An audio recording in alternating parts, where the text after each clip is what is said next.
Muy buenas tardes, amigos de El Siglo. Los saludo con mucho gusto. Yo soy Jorge Pérez Arellano. Estamos empezando un programa más de Sigleros en línea en esta mesa de análisis donde estamos conectados, por supuesto, con compañeros de El Siglo de Torreón, El Siglo de Coahuila y El Siglo de Durango. Y presento, pues, de una vez, saludo a mi buena amiga Cori Muñoz. ¿Cómo estás, Cori? Saludos hasta Torreón.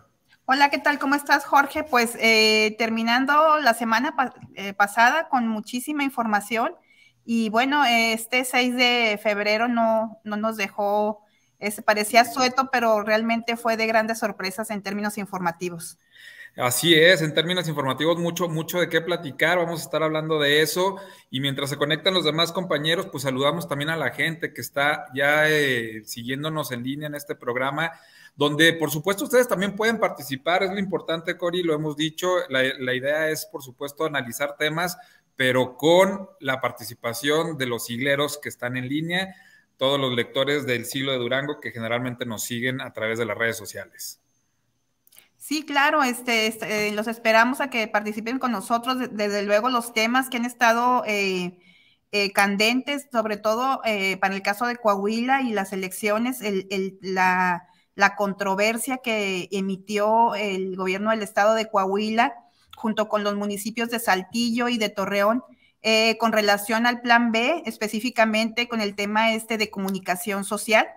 Y bueno, esto en realidad es histórico, no se había presentado una controversia entre la Corte desde aquella ocasión en que José Ángel Pérez, que era presidente municipal de Torreón, no quería que se hiciera ninguna actividad en el nudo mixteco y se presentó también una controversia ante la Corte. Pero esta, desde mi punto de vista, tiene alcances mucho mayores, mucho más amplios en términos nacionales. Sí, de esto vamos a estar platicando más adelante. Lo que yo quería anunciarles a toda la gente que ya está conectada es que estamos esperando acá en Durango, en unos minutos más, la Fiscalía General del Estado va a anunciar pues la detención de el que fuera el extitular de la Copriset acá en Durango, a quien se le está achacando el tema pues de la meningitis. Ustedes recordarán este famoso caso que se hizo pues famoso a nivel nacional e internacional. Lamentablemente Durango estuvo en el foco de las noticias por este tema, esta enfermedad, este hongo que ha causado ya la muerte de 35 personas desde entonces. Y bueno, uno de los responsables precisamente de este tema es el extitular, a quien llamaremos Joaquín N., por supuesto, quien fuera designado titular de la Copriset en el sexenio de Aispuro Torres, y que bueno, no hace falta ser investigador para saber que el señor no tenía experiencia en el área de salud. Él llega a este cargo, Cori, por haber sido el esposo de la secretaria particular del exgobernador, una persona a la que le tenía mucha confianza, Rosas Aispuro, y lo designa. Ya había estado en otros cargos como en la Policía Estatal, en algunos temas más bien operativos, alguna vez estuvo en la Policía Municipal, pero fue designado como el titular de la Copriset, y luego viene este escándalo que, repito, ha causado ya la muerte de 35 personas en Durango, y que bueno, y tuvo que incluso esta situación implicó ya a las autoridades estatales, nacionales, Claro. incluso algunos expertos de talla internacional que estuvieron viendo por qué se había derivado esta situación. Y bueno, el día de hoy ya fue detenido Joaquín N., y estamos esperando la rueda de prensa que estaba citada para las 12 del día, pero que hasta el momento no ha empezado, donde van a dar más detalles acerca de esta detención. Sí, claro, y no olvidar el trasfondo social que se genera al respecto, en el sentido, bueno, en el sentido de que la mayor parte, si no es que todas, son madres las que Sí. a las que les sucedió esta situación, estos desenlaces fatales en la mayoría de los casos. Bueno, en algunos de los casos, no sé si tú tengas el porcentaje de todos los casos de meningitis, cuántos más o menos fueron el porcentaje exacto de la gente, de las mujeres que fallecieron. Casi el 90% son mujeres. De las mujeres que fallecieron, y bueno, ahí hablar de la situación de en la que quedan vulnerables las familias, ¿no? Y bueno, el trasfondo, digo, político es totalmente desagradable, en el sentido de que se designa una persona sin ninguna preparación y con un tema totalmente político. Sí, totalmente. Mira, aquí estamos viendo la actualización de los casos. Hasta el momento son 79 los casos confirmados, 35 lamentables defunciones que por supuesto pues enlutaron a 35 familias de Durango. Casos que ya hemos conocido de madres de familia que lamentablemente fueron operadas en 2 o 3 hospitales donde se centraron estos casos y que bueno, el día de hoy en la mañana circula esta noticia de la detención de Joaquín N., como te decía, ex titular de dicha dependencia. Además, también una doctora de apellido Orozco y una verificadora sanitaria, bueno, que ella fungía como verificadora sanitaria, y además Omar N., uno de los anestesiólogos de uno de los hospitales privados. Esta situación, a raíz aparte de lo que te mencionaba de Joaquín N., pues también provocó que hace unas horas hubiera ya protestas de compañeros de la Secretaría de Salud, compañeros del anestesiólogo, quienes consideran que la detención, en este caso particular del anestesiólogo, pues es injusta, porque ellos consideran que él no tuvo la responsabilidad en este caso. Y bueno, ahorita hay movimiento en la Secretaría de Salud de Durango, hay manifestación por parte de los compañeros. Y repito, estamos en información en desarrollo, estamos esperando que comience la rueda de prensa en la Fiscalía, pero en la mañana se dio a conocer la detención de estas 3 personas, siendo que Joaquín N. pues va a ser uno de los principales responsables al ser el titular de la COPRISET, quien era el encargado de revisar las áreas de salud de estos hospitales privados donde se dieron estos casos de meningitis. Ahora, son casos muy lamentables. Mira, aquí estamos viendo que es casi el 44% de las defunciones, casi un 50% de los casos que han sido confirmados.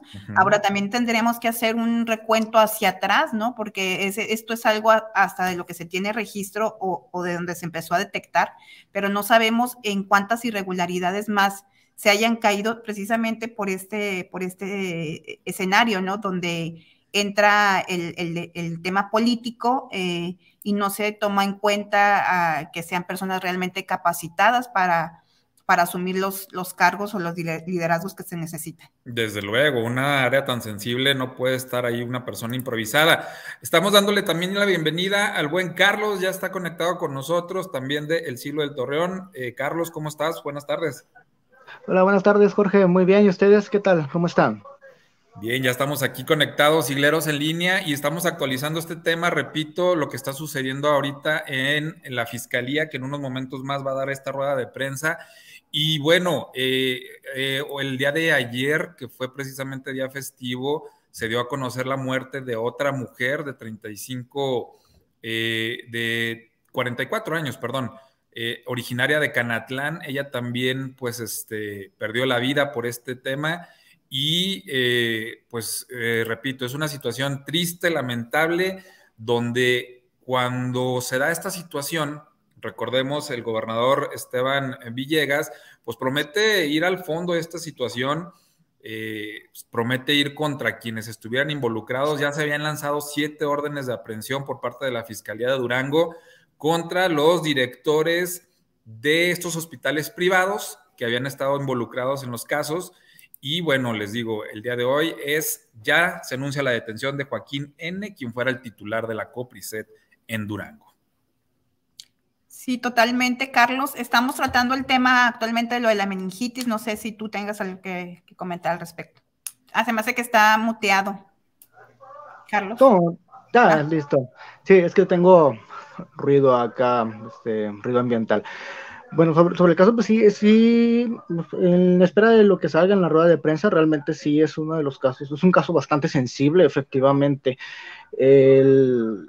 Si bien el anestesiólogo, como comentaba, porque puede que no sea el principal responsable, o sea, sí hay que determinar por qué no hubo también este filtro realmente por parte de la institución privada. Es algo que ocurrió ya lamentablemente, puede volver a ocurrir en cualquier otro nosocomio de cualquier parte del país. puede repetirse en la entidad, puede repetirse aquí en Coahuila. Entonces, es algo a lo que se debe estar muy, muy, muy atentos y pues esperar realmente la resolución. Y esperar la resolución, Jorge, porque, bueno, lo que tú comentabas es que el gobernador dice que va a acelerar este proceso, ¿no? Y que va a haber próximamente ya responsables, ¿no? Sí, sobre todo la prensa acá en Durango le ha estado preguntando mucho sobre si este tema podría llegar a afectar incluso al exgobernador, porque, repito, él nombró a Joaquín N. como el responsable de esta área que, repito, pues era la indicada, darle, de estar revisando los quirófanos, de estar revisando el material que se está usando en estos quirófanos. Él ha dicho que la investigación va a dar hasta donde tope, ya se habían lanzado 7 órdenes de aprehensión, donde involucraba a los directores, a personal administrativo de estos hospitales, porque se presumía que era medicamento adulterado o caduco en esta situación. Y bueno, estamos viendo que ya hay un responsable más del área de salud del estado y esto provocó, como les decía, que hace algunos minutos se diera una protesta por parte de personal de la Secretaría de Salud por el hecho de que ellos consideran que la detención del anestesiólogo en la madrugada de hoy es injusta, puesto que él contaba con un amparo. Dicen que esta situación, bueno, viola el proceso, pero hay que ver en dónde topa la situación porque pues a él también en este caso se le estaría implicando en la muerte de estas 35 personas, que repito, pues la investigación continúa y que fue un tema, como bien menciona Carlos, que se puede dar en otros hospitales. Es por eso que autoridades del sector federal incluso hicieron visitas a Durango, se habló con especialistas en Estados Unidos de por qué se había dado esta situación, que pues de alguna forma es atípica, no se había presentado en hospitales y menos en hospitales privados, y esto desató una emergencia a nivel nacional que hasta el momento se sigue dando mucho seguimiento en los medios de comunicación de gran parte de México. Ahora, ¿qué tanto es que sea solamente un caso aislado en el estado de Durango por esta situación y situación que comentas en términos políticos que bien nos señalas en cuanto a que se designó a una persona encargada de un área donde no era realmente un profesional? Ahora, el tema del anestesiólogo es un tema realmente de gran controversia porque digamos que en términos de trabajadores del sector salud, me imagino que confías que en lo que te están dando o los elementos o las herramientas, el medicamento que tú vas a aplicar, pues no esperas que sea digamos, algo que esté caduco, un medicamento caduco o no esté en condiciones, ¿no? ¿Qué tanto es esta polémica o esta manifestación de parte del sector salud tan, digamos, acertada, ¿no? Mira, seguramente Durango no es el primer estado donde se dan designaciones, como tú lo mencionas, bien políticas, donde se pone a personas que no cuentan con la preparación, pero no se había dado este tipo de situaciones en el sector salud y como tú lo mencionas, y sobre todo en hospitales privados, donde se supone que te están cobrando más, te están cobrando bien por darte una atención y resulta que quienes fueron a aliviarse ahí, porque la mayoría fueron pues personas embarazadas, que al momento de aplicarle la anestesia fue donde contrajeron la enfermedad y por eso es que a los doctores a nivel nacional e internacional se les hizo raro, hubo una investigación y bueno, a Joaquín N. se le está acusando de uso indebido de funciones y también de homicidio por los casos de meningitis que se han desarrollado. Entonces, pues bueno, repito, estamos a la espera de esta rueda de prensa que estaba anunciada a las 12 del día. Vamos a ver qué más anuncia la Fiscalía en este caso, pero era importante que a los sigleros en línea supieran que estamos ahorita en Durango en el desarrollo de esta noticia que ha causado conmoción a nivel nacional, que ha causado mucha tragedia, mucho dolor en 35 familias en el estado y que seguramente va a haber mucha tela más de donde cortar porque pues esto empieza ya a implicar a funcionarios de primer nivel de la pasada administración municipal. ¿Qué les parece si cambiamos de tema mientras se sigue desarrollando esto y nos vamos, Cori, con lo que tú mencionabas del famoso Plan B? Sigue habiendo pues la controversia, ya no solamente a nivel nacional, también ya tiene repercusiones para ustedes en Coahuila, por el tema de las elecciones. Y es que, pues, el INE ya anunció que sí va a ir en contra de esta famoso plan B de la reforma electoral de López Obrador, y tuvo, incluso el día del lunes, hubo controversia porque la ministra Piña ya salió a decir que pues la autonomía de los jueces no es ningún privilegio, es algo que se ha ganado y es algo que es necesario, pero sigue el roce entre López Obrador, el INE y ahora la Suprema Corte de Justicia. Sí, claro, y no hay que olvidar que también esto golpea, y bueno, esto se dio una resolución antes de que el gobierno del estado de Coahuila metiera una controversia a la Corte, a la Suprema Corte de Justicia de la Nación.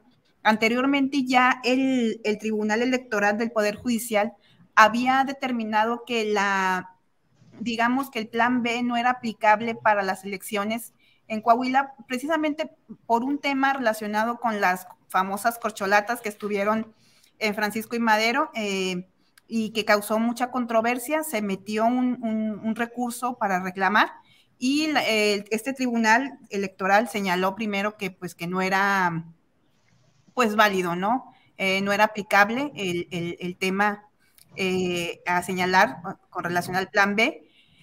Pero bueno, esto no queda ahí. El gobierno del estado de Coahuila, en conjunto con el municipio de Saltillo, y luego ya después se agrega Torreón, hacen y meten una controversia no nada más al Tribunal Electoral, sino lo hacen a la Corte.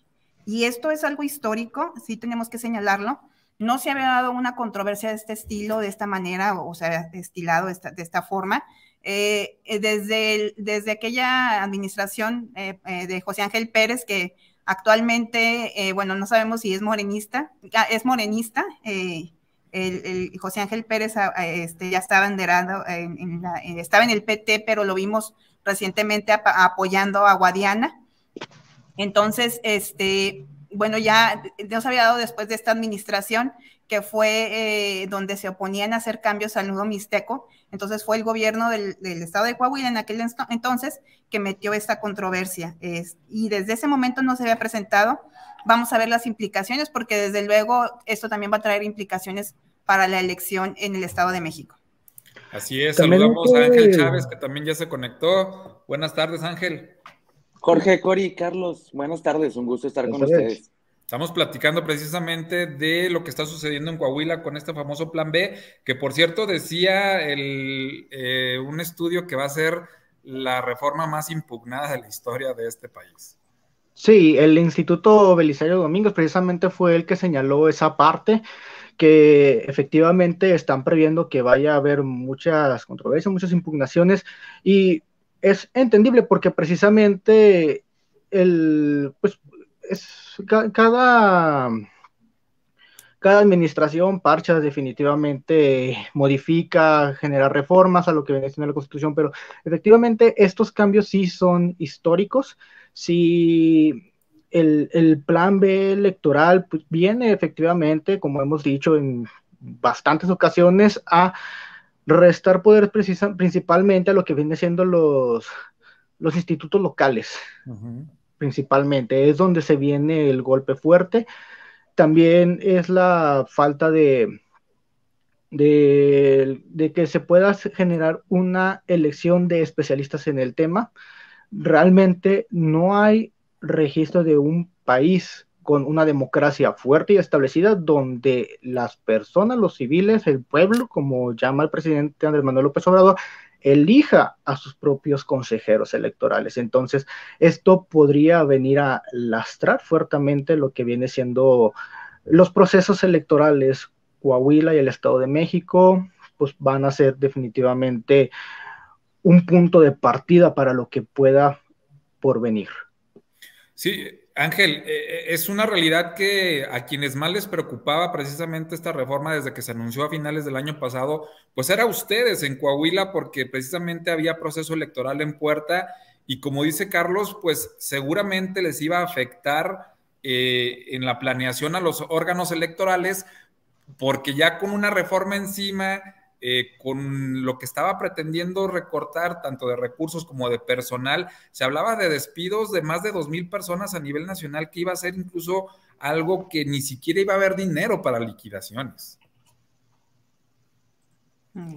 Claro, sí, estaba pues en entredicho la organización propia de los comicios, no digo, toda la logística, lo que podría implicar en unas elecciones de tanta trascendencia, no solamente para Coahuila y para el Estado de México, no, sino todo lo que puede proyectarse luego rumbo a 2024, toda la organización, la logística, el proceso en sí, señalar que pues como sabemos ya el tribunal pues determinó que no es aplicable el plan B en algunas medidas para los comicios locales de Coahuila y el Estado de México, y sobre todo pues que también por acá se impugnaron ya reglamentaciones en materia de ley de comunicación social.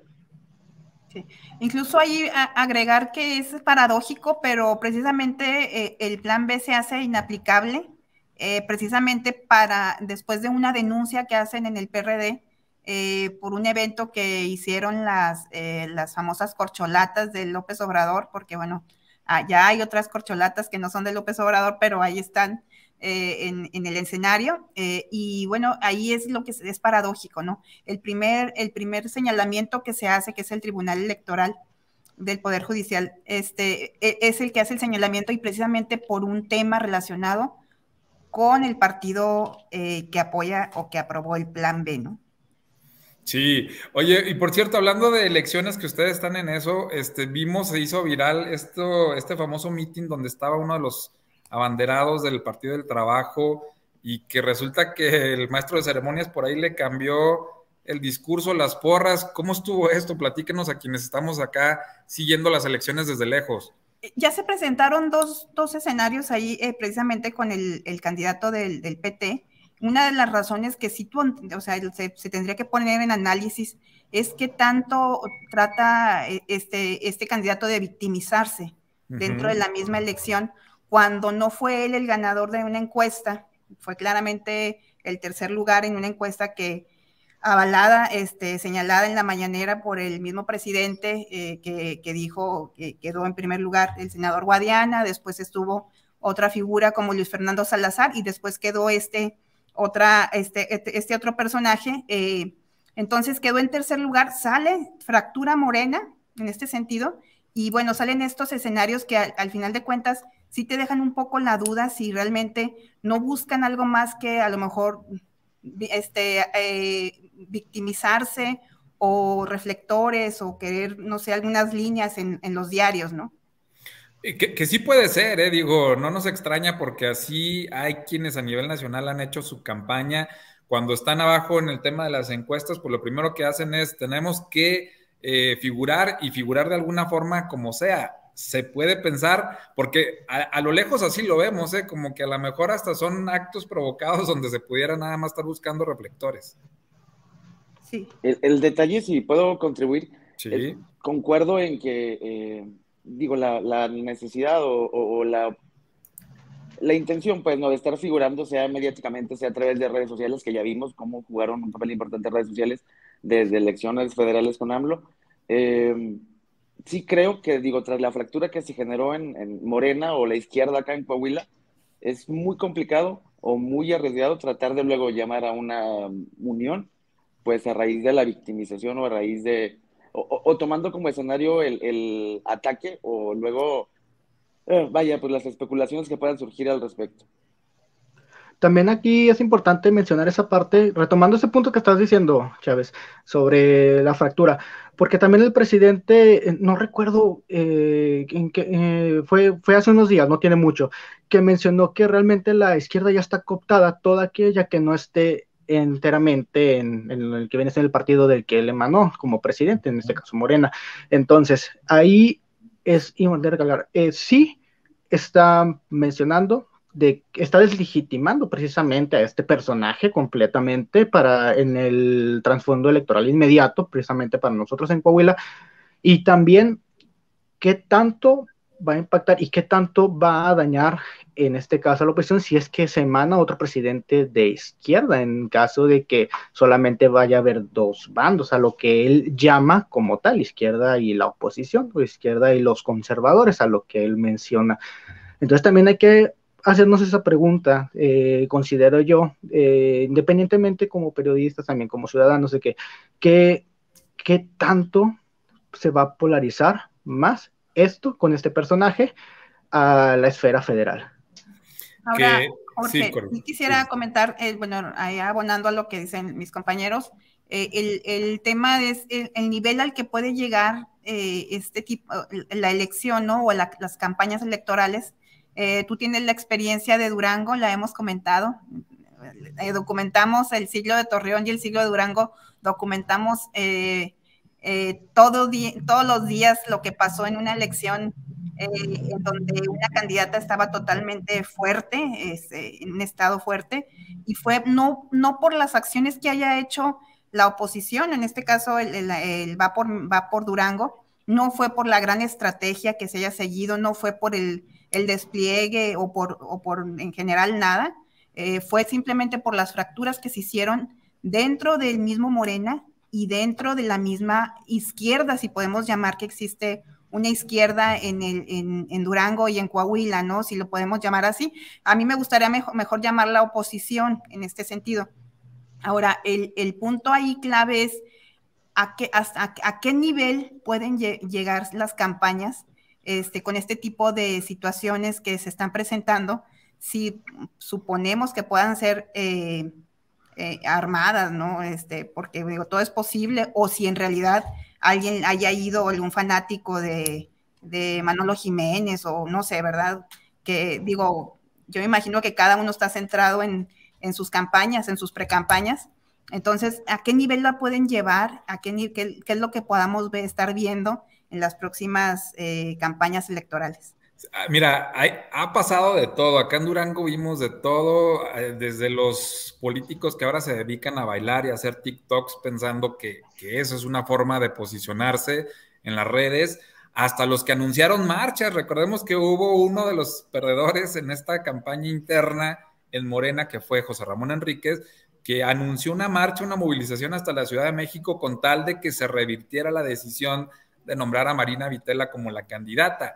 No pasó al final, pero como tú lo mencionas, Cori, la izquierda en este caso se dividió, se fracturó y pues muchos de esos afectados, por así decirse, pues empezaron a operar para el otro lado y al final se vio como tú mencionas, los errores de también la candidata contribuyeron mucho a ese resultado que al principio las encuestas le daban hasta 20 puntos de ventaja y terminó perdiendo de una forma estrepitosa, ¿eh? Por eso en el programa pasado que estrenamos Higleros en Línea decían, ¿habrá aprendido Morena la lección? Yo creo que no, porque en Coahuila estamos viendo casi una calca de lo que pasó en Durango y pues vamos a ver cómo le va porque la izquierda se supone que unida es más fuerte, pero pues hasta el momento yo no los veo nada de unión o es lo que estamos percibiendo desde lejos. Y también aquí porque es interesante el discurso, ya ni siquiera de los que eran de Morena como tal, sino de los tres partidos que se llaman de izquierda, que todos ellos dicen, nosotros somos la continuación de la 4T. Uh-huh. Sí, claro, y todos se autonombran los seguidores de López Obrador y a López Obrador lo utilizan para todo. En fin, pues yo creo que vamos a ver de esto mucho más en las campañas en Coahuila. Y no sé si quieran agregar algo más de esto antes de cambiar al tema internacional, Cori. A mí me gustaría que en el caso de Ángel, que nos comentara que él hace mucho el monitoreo de redes sociales y está más en el momento, digámoslo así. ¿Cómo ha percibido todo este proceso en las precampañas, famosas precampañas, y cuál es su opinión al respecto? En efecto, pues el monitoreo en las redes es en tiempo real, tenemos esa opción, no solamente de ir midiendo a lo mejor el peso, el empuje o el conocimiento que va teniendo cada candidato, ¿no? Sino también esa bendita posibilidad de ir midiendo la reacción de la ciudadanía que luego pues va a ser posible electorado a favor o en contra. Sí me preocupa y pondría mucho sobre la mesa el tema de la polarización y no la polarización, digamos, en términos de lo que pueda representar para un candidato o precandidato en este momento, sino, digamos, en términos del golpe o impacto que podría tener en su contrincante. sino más bien, digo, ya lo comentó Jorge con la elección, parece ser no aprendida del caso de Durango, el ejemplo pues del presidente Andrés Manuel López Obrador, digo, lo vimos hasta hace poco con el reciente, pues, quiebre o intento de quiebre que hubo con Cuauhtémoc Cárdenas, digamos, qué tan beneficioso va a ser al final este discurso de la polarización o de dividir aún más dentro de la izquierda, no para el contrincante, sea del partido que sea, sino para el mismo candidato de izquierda. Sí pondría eso mucho sobre la mesa, la cuestión del aprendizaje pues, para el partido de izquierda en este momento en Coahuila. Y en cuanto a las redes, en auge total, como lo comento, pues sí es bien interesante cómo se va desarrollando pues esa reacción del electorado. Me importaría muchísimo estar haciendo el monitoreo más cercano, pero, perdón, en términos realmente del este tipo de contenido viral, ¿no? Digo, este tipo de contenido que nos va permitiendo ir viendo al candidato pues fuera del acto oficial y qué tanto va a ser provechoso. Digo, retomé hace poco el ejemplo de las redes sociales en la elección federal que ganó Andrés Manuel López Obrador. Él mismo en su discurso en el que estuvo reconociendo o adjudicándose la victoria en aquel momento, lo dijo tal cual, las benditas redes sociales. Sí me parece que es de mucha relevancia el paso que pueden tener, sí. Sí, vamos a ver mucho de esto. Aparte, yo creo que ahorita ustedes están en la etapa en que, pues, ahorita todavía es cordialidad en redes sociales, pero esto se va a ir recrudeciendo y vamos a empezar a arreciar los ataques, las descalificaciones, las difamaciones, todo eso que ya vimos en otras elecciones, les va a tocar también a ustedes y lo vamos a ir siguiendo paso a paso. Vámonos al tema internacional. Que dice nuestro presidente. Así es. Vámonos al tema internacional porque lamentablemente, pues, este caso sí nos sacudió. Domingo en la noche, haciendo la sección A, estábamos viendo y pues de repente nos topamos con que un terremoto en Turquía, no dimensionamos obviamente por la hora, incluso las primeras informaciones que nos llegaron a las redacciones eran de 10, 20 muertos, más o menos domingo 12:30, bueno, ya lunes prácticamente 0:30 horas, y resulta que hasta el día de hoy pues ya van más de 6,000 muertos y más de 30,000 heridos por estos sismos en Turquía y en Siria. Una catástrofe mundial, ¿no, Carlos? Definitivamente lo es una verdadera tragedia y sí, realmente no se pudo dimensionar en el momento.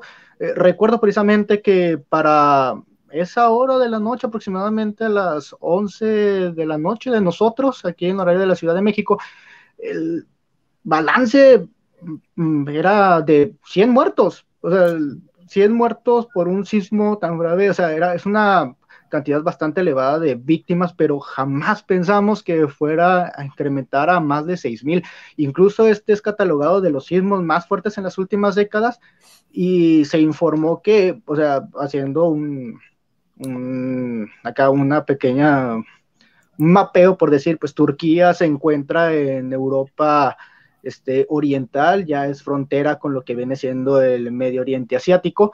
El sismo, o sea, está bastante alejado, pues, y el sismo se sintió hasta El Cairo, la capital de Egipto. Estamos hablando de un sismo que fue bastante fuerte, o sea, muy fuerte, y ha tenido repercusiones no solamente en Siria y en Turquía, sino en otros países, pero pues las mayores afectaciones son en estos dos países, en el europeo y en el asiático. Sí, yo coincido contigo. México no es ajeno al tema de los sismos. También lo hemos visto por experiencias propias con la Ciudad de México, que la información tarda en caer, pero sí, veíamos al principio, decíamos, bueno, un sismo fuerte, y luego empiezan a actualizarse las cifras, pero 48 horas después lo que estamos ya recopilando de información es una tragedia. Sí, ya empiezas a ver las imágenes ya pues a la luz del día también, y ya ves cómo los países empiezan a sumar. Hoy la ONU ya anunció los primeros $25 millones para apoyar a los afectados, y empiezas a ver las historias virales, las historias que se están ya dando a conocer de unas niñas encontradas en Siria con vida después de varias horas. Algo que, repito, no es ajeno para los mexicanos, pero cuando lo ves desde esta perspectiva y ves los videos también ya que empiezan a circular del momento en cuando empiezan a colapsar los edificios, pues es una tragedia que no nos imaginamos y que pues sí preocupa a quienes estamos a muchos kilómetros de distancia. Ahora, a mí Sí, también me gustaría sumar en la parte que esto, bueno, esto se agrega a todo el escenario que vive Medio Oriente, Oriente Medio, que vive Europa, en el sentido de las guerras, los conflictos que hay en general, y todo esto desemboca también en el tema bueno, de lo que viene siendo los alimentos, ¿no? El tema en realidad, que es lo que nos puede llegar a impactar de manera inmediata, cómo se va a solucionar o si esto va a sumar a la escasez de alimentos que ha presentado el mundo en los últimos, digamos, 3 años después de la pandemia, bueno, antes de la pandemia y dentro de la pandemia y ya post pandemia, este tipo de desgracias naturales, cómo va a impactar en términos económicos. Y sobre todo en el tema que se había estado cuidando mucho, que era el tema inflacionario a nivel local, a nivel nacional, digámoslo así, en el caso de México y a nivel internacional, ¿no? ¿Cómo se va a enfrentar esta situación? también retomando un poquito esta parte que comentas de lo que viene siendo el contexto de las relaciones entre los países, bueno, en el ámbito político también es bastante interesante porque, por ejemplo, Turquía y Grecia han tenido unos roces políticos bastante fuertes, y a pesar de que son aliados en la Alianza Atlántica, la alianza militar, los pleitos, principalmente por los migrantes, son fuertes, hay muchos roces diplomáticos y aún así se envió apoyo directamente de Grecia de forma inmediata. En Siria estamos hablando que esto se suma a la crisis humanitaria de más de 10 años de la guerra civil que están viviendo en Damasco con los kurdos, con los procurdos, con los que quieren derrocar al régimen de Bashar al-Assad, y todo se detuvo, todo se detuvo. Incluso el gobierno mandó tropas de rescate a las zonas opositoras de Siria. Estamos hablando de pues una tregua no vista, y efectivamente esto habla de la magnitud del problema al que se está enfrentando esta zona del planeta. Y Ángel, en los no sé si mismos coincidas, términos, pero bien lo menciona Cori. Por un lado vemos el conflicto de la guerra entre Ucrania y Rusia. Por otro lado vemos este tipo de catástrofes naturales que también afectan a otra parte del mundo. Vemos por el lado de Norteamérica el conflicto que hubo también la semana pasada por este famoso globo espía chino que también elevó los niveles de alerta. O sea, parece ser que no aprendimos nada de la pandemia porque durante 2 años el mundo parecía haber estado unido, parecían haber disminuido los conflictos, y pues si nos vamos a 2 años atrás a lo que ha ocurrido, pues el mundo está ardiendo prácticamente por todos lados. pues políticamente ya lo comentaba ahorita hace unos momentos, Carlos, está sumamente interesante. Digo, también, pues diplomáticamente la relación de Turquía que puede tener con el gobierno de Rusia, ¿no? Por ahí la relación entre Erdogan y Putin, que Putin ya ofreció pues ayuda humanitaria.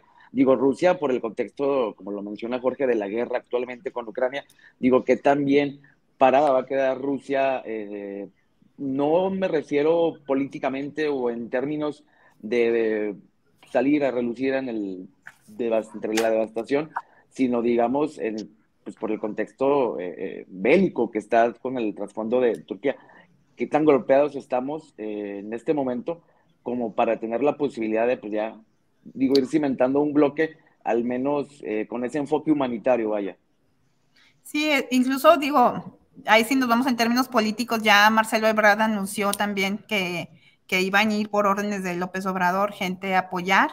Que ya despegó, de hecho, Ya por la despegó, madrugada un entonces, avión de la Fuerza Aérea Mexicana. y digamos que también en este sentido México es uno de los países que más apoya en este tipo por lo mismo que no somos ajenos a ese tipo de fenómenos naturales, desastres naturales, pero a mí yo sí me quedo con esta situación en el que tanto va a abonar en el control inflacionario, la dinámica de los precios, en todo este sentido que tiene que ver con la producción de alimentos, ¿no? Que es realmente lo que nos deja en incógnita, nos deja este tipo de eventos, nos deja realmente aprendizajes muy duros y pues vamos a ver cómo se desenvuelve. Y desde luego que esperamos que tanto el siglo de Durango como el siglo de Torreón den una puntual demos una puntual seguimiento a todos estos temas que no dejan de ser, aunque parecen lejanos, están más cerca de nosotros que nunca, ¿no? Totalmente, que tiene repercusiones a miles de kilómetros de distancia. Bueno, compañeros, como bien lo menciona Cori, vamos a darle seguimiento tanto en nuestras redes como en los medios impresos. Pero antes de despedirnos, me voy a ir con cada uno. Empiezo con el buen Carlos para que nos diga a qué debemos estar atentos en el tema informativo, en la agenda, en las próximas horas.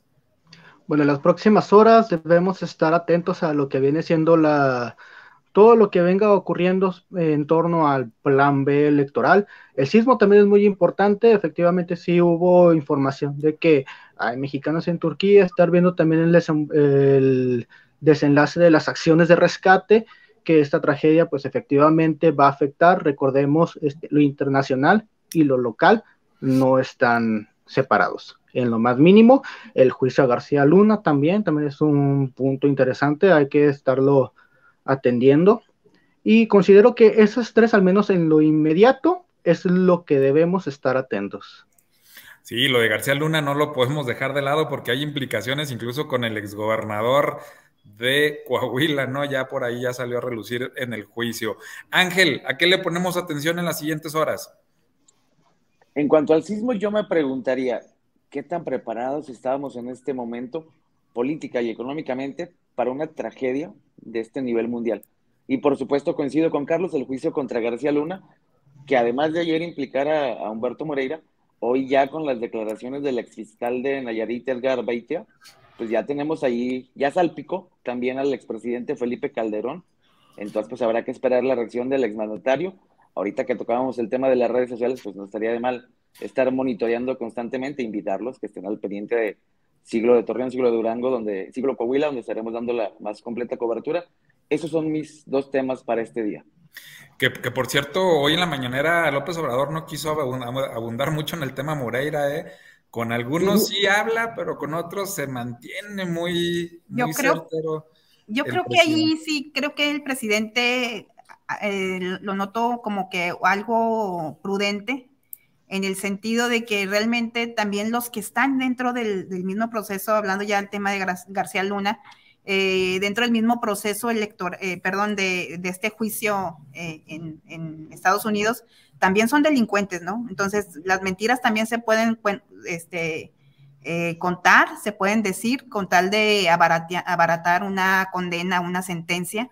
No dudamos que pueda ser cierta toda la declaración que dio el exsecretario de Finanzas de Coahuila, pero también los argumentos que da, creo que lo mencionamos también nosotros en nuestros portales, los argumentos que da, salió inmediatamente el exgobernador Humberto Moreira a señalar que pues, si García Luna era al máximo en términos de poder, ¿cómo no acercarse al medio de comunicación o uno de los medios de comunicaciones más importantes? Entonces, este tema, yo creo que por eso el presidente de la República ha sido, y de hecho planteó esos tres escenarios, ¿no? Dijo, en donde García Luna pueda ser totalmente inocente, donde Felipe Calderón esté totalmente involucrado, o donde Felipe Calderón no sabía lo que estaba haciendo García Luna. Entonces, hay que estar atentos a este escenario y a darle seguimiento al juicio para ver qué es lo que ponen. Y sobre lo que me comentas, ya para cerrar la mesa, esta mesa de análisis, me da mucho gusto que se haya integrado Ángel Chávez, porque bueno, pues él es de los que, digamos, está al día, al momento, digamos que es el que no se le van las notas, digámoslo así, o si se le van, las rescata, las sube luego. Pero sí, me da gusto también en el caso de que esté Carlos, porque Carlos es el que está, como tu equipo, en la noche, está al pendiente de los últimos momentos de que pasen en la edición del siglo, y trata de nutrir la edición impresa lo más posible del siglo de Torreón. Y bueno, como tema ya para terminar, me quedo también con el hecho de que el gobernador Esteban Villegas visitó la comarca lagunera, y bueno, ya cayó la boca a muchos en donde decían que nos hacía el feo, ¿no? Que nos hacía el feo, y había anunciado una inversión que era totalmente lagunera en Durango. creo que la volvió a anunciar otra vez aquí. Es una inversión que no la podemos dejar de lado, es una inversión muy importante porque estamos hablando de 1.500 millones de dólares y digamos que viene a un municipio, digamos, dentro de la zona metropolitana, el municipio con menos poder económico, ¿no? Entonces, esto viene a fortalecer mucho la laguna y es un tema muy positivo tanto para el gobierno municipal, en este caso de Lerdo, tanto para los laguneros y tanto como para Durango, ¿no? Claro, sí, porque se habla que se va a producir casi todo el fertilizante que requiere el país, ¿no? Sí, claro, y más que nada es el nivel de empleo y el nivel de inversión, no vista en Lerdo. Sí, es histórica. Ojalá vamos a darle seguimiento a esos temas, por supuesto, con los 2 siglos. Y yo agregaría nada más para cerrar, por supuesto, el tema de la meningitis. Estamos a la espera de esa rueda de prensa que ya no tarda en empezar, donde se va a abundar más en la detención del ex titular de la Copriset, a quien se le está pues achacando la responsabilidad de los 35 fallecimientos, no solamente a él, recordemos que también están involucrados ahí los directores de los 3 hospitales privados, y bueno, vamos a ver qué más, por supuesto, si usted quiere saber más, ahí están los portales de El Siglo de Durango, El Siglo de Torreón, El Siglo de Coahuila, para estar atentos a esta transmisión. Muchas gracias, Carlos, muchas gracias, Ángel, gracias, Cori, por haber estado en esta segunda mesa de los sigleros en línea. La próxima semana retomamos ya el lunes, este fue martes por única ocasión, por el día festivo, pero los lunes nos vamos a estar viendo y con más temas a desglosar. Carlos. Claro que sí. Jorge, muchas gracias. Gracias, Ángel, muchas gracias. Jorge, Cori, Carlos, un gusto. Nos vemos, un gusto. Gracias, cuídense, nos vemos. Bye.